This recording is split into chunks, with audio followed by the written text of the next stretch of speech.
Yan. Yan yung egg sa loob. Umuusok pa siya. Sarap! Masarap! Yun, sanay siya mag-Tagalog. Nakita niyo naman. Juicy. Tapos flavorful.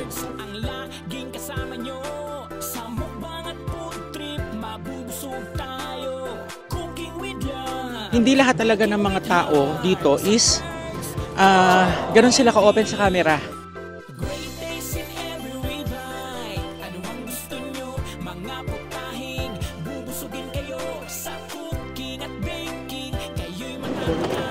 Ang hirap kumain habang may hawak na camera. Pero nakaka-enjoy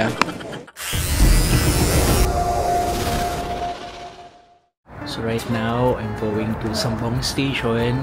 And from there, magta-transfer kami to Heki Station. Going to Myeongdong. So, ito na yung friend.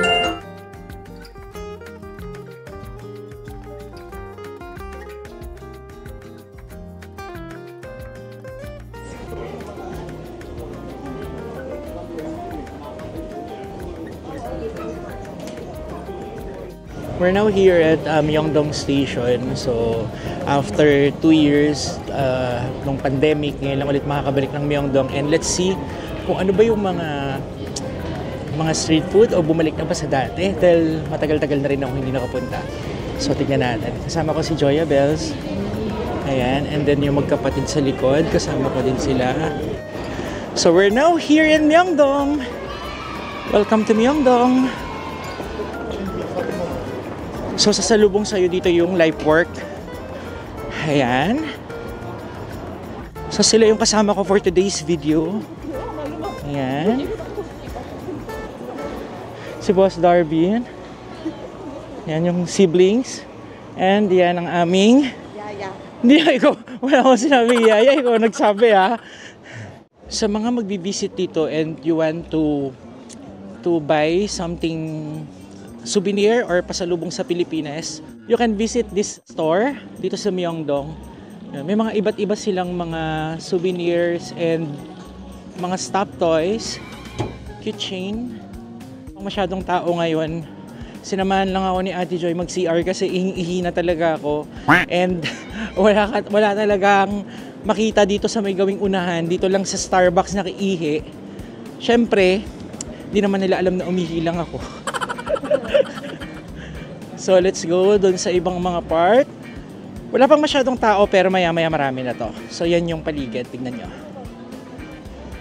Mostly, marami talaga dito mga cosmetics. May mga keychain, ang cute to. Diba? 5,900 won.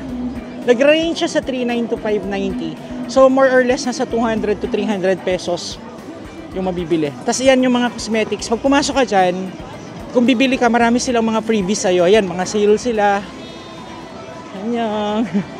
Mababait sila. Ayan, nagpupwestuhan na yung mga street food kasi mamaya pa sila talaga mag-o-open. So mamaya kapag nag-open na sila, ayan, unti-unti na silang nagdadatingan. Tsaka tayo magbablog. Uy, pasok tayo dito sa Foot Locker.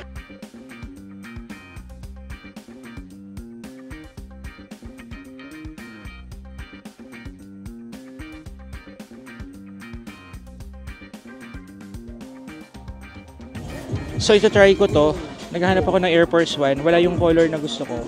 Pero ito-try ko to. Kung nagpakuha ko ng size 300, size ko is size 310 yung gusto kong fit sa akin. Pero try natin.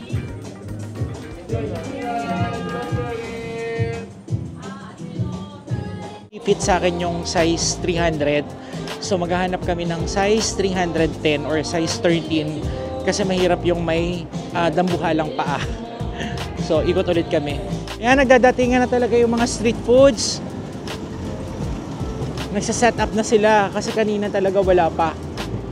Ayan o, busy sila, tignan nyo. Kasi time check, anong oras ba ngayon? Magwa 1 o'clock na. So, mga 2 nakaset na yan. Visit naman natin yung isa sa sikat na simbahan ng Catholic dito sa Myeongdong, ang Myeongdong Cathedral. Maraming mga Pilipino na nagbi-visit dito. So, samahan nyo kami at Papakita ko sa inyo ang simbahan dito sa Myeongdong Cathedral. Ito pa lang, marami na nagpipicture. Kasi, kitang-kita mo na yung view.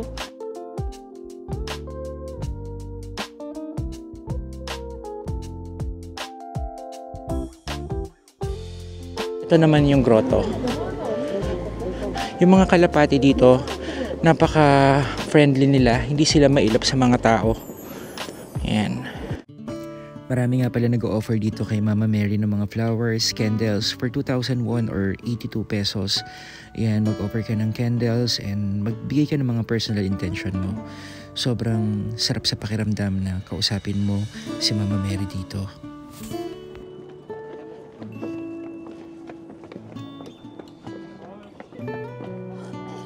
So ito na yung mismong church ng Myeongdong. Ang laki niya. Marami nagpipicture. Pero pasok tayo, ipapakita ko sa inyo yung loob. Iba't ibang religion ng mga Koreans. Mostly mga Buddhists, Christians, and alam nyo, marami rin naman mga Katolikong Koreano. Minsan na rin ako naka-attend ng misa dito, pero usually kasi Korean Mass dito every Sunday. Pagpasok mo sa loob, nag-voice over na lang ako kasi sobrang tahimik at payapa ng lugar. Pinakita ko lang sa inyo yung loob. Sobrang nakaka-amaze and parang ang lapit-lapit mo talaga kay God. Yun, shinare ko lang sa inyo at pupunta na nga pala kami sa mga street food dahil nakapag-pray na rin ako. So, tara na!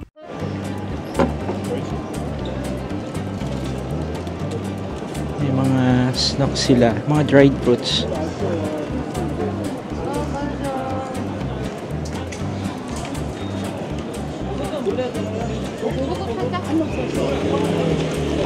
Meron din silang mga squids and chicken. May mga chicken din sila.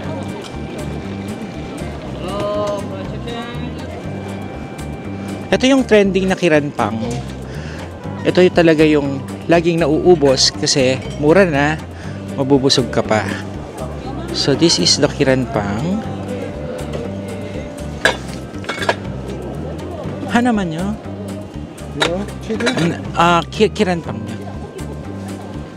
이것도 계란이에요. 치즈하고 같이 들어가 있어요. 네. 치즈 하나요? So ito yung kiranpang made with flour and egg. Parang pancake. Tapos ito naman cheese. Ayan. Ang isa ng kiranpang or egg bread is 2,000 won or 82 pesos. Ganon. Sobrang lambot ng bread. Kasi oh. Yan. Yan yung egg sa loob. Umuusok pa siya. Ang hirap kumain habang may hawak na camera. Hindi ko masimot. Pero nakaka-enjoy ah. Yan, dumadami na yung mga street foods. Ayan oh. Ito cheese balls. Cheese balls. And this one is kapag tinikman mo siya lahat, mabubusog ka. At wala ka nang makakain mamaya. Yan yung mga kanilang fresh juice, protein na cup. Ito yung pomegranate. Ang mabuto. Pero yung juice yung kinukuha nila, yung juice. Ayan o, yung juicer. Annyeonghaseyo. May mga mababait na Koreans na okay sa kanilang magpa-video, pero may mga ibang stall dito na ayaw nila nang binibideo sila. So, kailangan maging aware ka doon kasi minsan nagagalit sila. Hindi lahat talaga ng mga tao dito is ganun sila ka-open sa camera. Bawal din dito yung basta-basta ka magpipicture, basta-basta ka kukuha ng mga picture ng walang permission or pwede kang makasuhan talaga dito sa Korea. Kaya dapat medyo maingat ka sa ganun. So ito na, hanap pa tayo ng iba. Ito is kimbap. Wow. Annyeonghaseyo. Sobrang sarap. 8 non hana. 200 pesos ang isang stick. Grilled scallop, cheese and butter. Yan, ganyan yung i-prepare.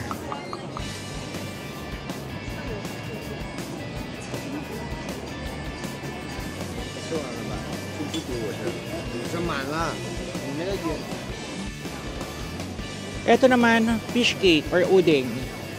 Udeng with different flavors. 5,000원이요? 8,000원요. Ano ba masarap? Pero parang busog pa ako kasi kakain kami ng lunch. So ganyan siya pinaprepare. Made siya sa fish cake and flour. Tapos binibilot-bilot siya. Ayan, tsaka nila iluluto. Ipakita ko sa inyo yung way. Lalagyan nila ng tok or cheese sa loob. Ang galing! Wow, nice!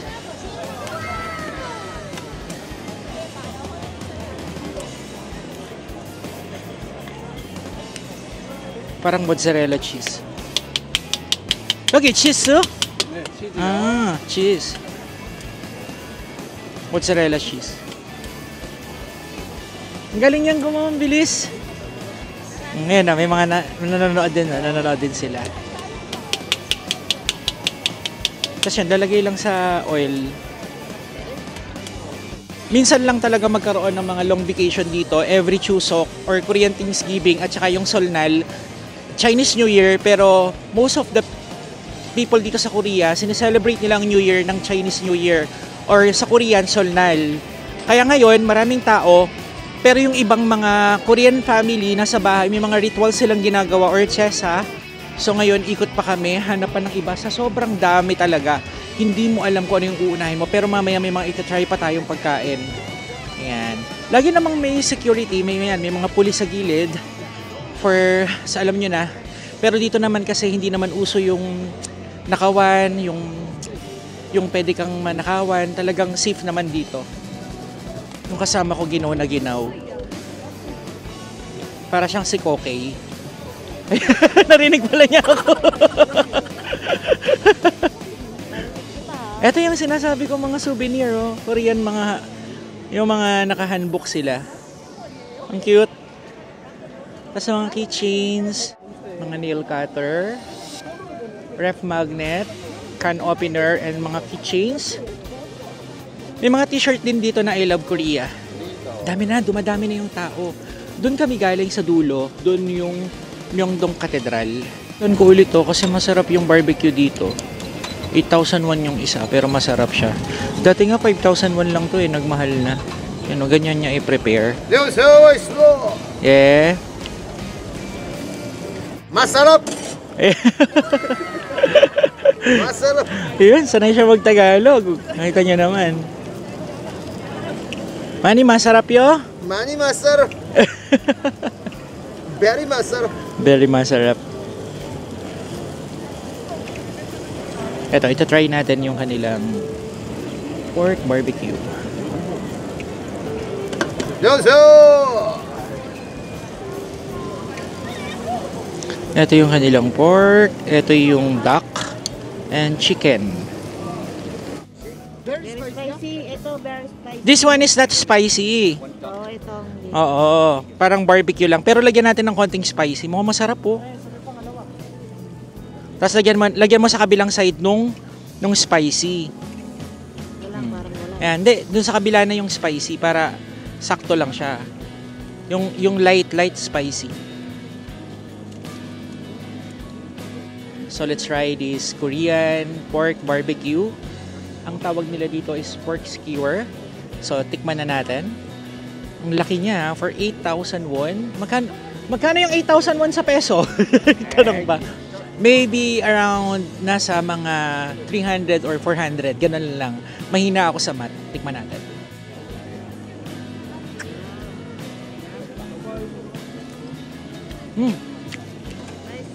Juicy. Tapos flavorful. Ayan, yung videographer ko nagugutom na. Kukuha na rin daw siya.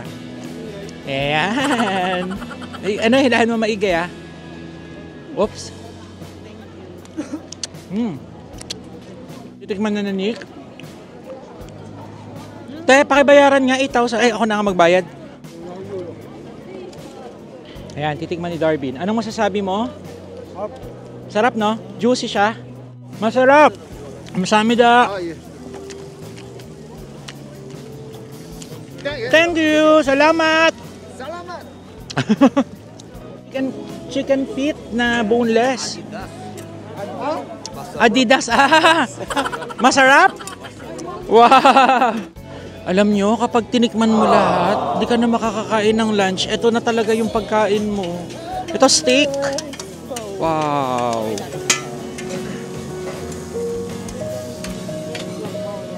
Oo nga eh, ang sarap no? Magkano? Almayo? Oh, delicious, delicious. And is the roasted lobster with cheese. Nilalagyan nila ng butter. Oh, mashiso. So yung mga kakitchen, finally nakita na namin yung aming kakainan na unlimited buffet dito sa Myeongdong. Kung gusto nyo i-visit yung Myeongdong, dito kayo pumunta kasi unlimited, pero ita-try muna namin kung masarap. Samahan nyo kami dito sa loob, dito kami kakain. So tara! Barbecue buffet for only 22,500. Yun yung kanilang price. Ito yung mga pwede mo makain. Snowflake, matured samgyeopsal pork belly. Meron silang seasoned steak moksal, Boston bat. Ayan, yan yung mga iba't iba nilang pwede ano. Tapos yung bata is 11,000 won. So ito, dito kayo kumain. So from there, pasok lang kayo dito sa mga street food. Hindi ko maipakita masyado. Open sila from 11 to 11 p.m. So open natin. And pagbukas mo, yan yung mga makikita mo na mga side dishes, kimchi, carrots, macaroni, and more. So yung kanilang menu, meron silang pork. May baka ba? Wala. Puro baboy. Tapos meron silang balat ng baboy. And ayan, yung mga side dishes, meron silang japchae. Ito yung mga piripirito nila. Marami rin kumakain pero malalaman natin kung masarap siya. Bubat muna tayo ng jacket, mag-aamoy usok. Saan nyo nilagay yung jacket nyo? May lagayan sila sa ilalim? Try na namin kung masarap dito. Kapag masarap, i-recommend ko. Pero kung hindi, kayo nang bahalang mag-decide kung pupuntahan nyo. Itong samgyeopsal buffet na to na unlimited for only 22,500 or sa pera natin, nasa 1,000 pesos, I think. So, try natin. Try natin yung ano nila. Yung balat ng baboy. Yan. Balat ng baboy. Try natin. Kaya lang kasi exhaust. Wala nga exhaust, no? Meron sila isa lang.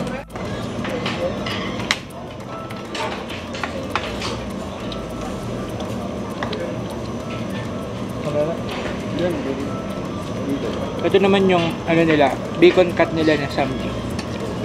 Tikman natin. Ang barbecue. Something pala yun. Wala. So we're done eating at dahil marami kami natatry dito sa Korea ng mga unlimited buffet na mas masarap, siguro i-rank natin sa 10. Pwede ng mga 7 siguro yung. Mga 7, no? Kasi hindi siya ganun ka-special. Kasi mostly na kumakain dito mga foreigner na nag-travel lang. Pero kung dito ka sa Korea nag-work, kung na-try mo na yung masasarap na buffet or samgyeopsal, mako-compare mo siya. So yun lang. Ito yung result after kumain. Dahil gutom kami. Ayan. Diba? Sana na-enjoy nyo yung pagsama sa amin dito sa Myeongdong ngayong Seolnal or Chinese New Year dito sa South Korea. So kung bago pa kayo lang kayo sa channel ko, don't forget to like, share, and subscribe to First Kitchen TV. Bye-bye everyone!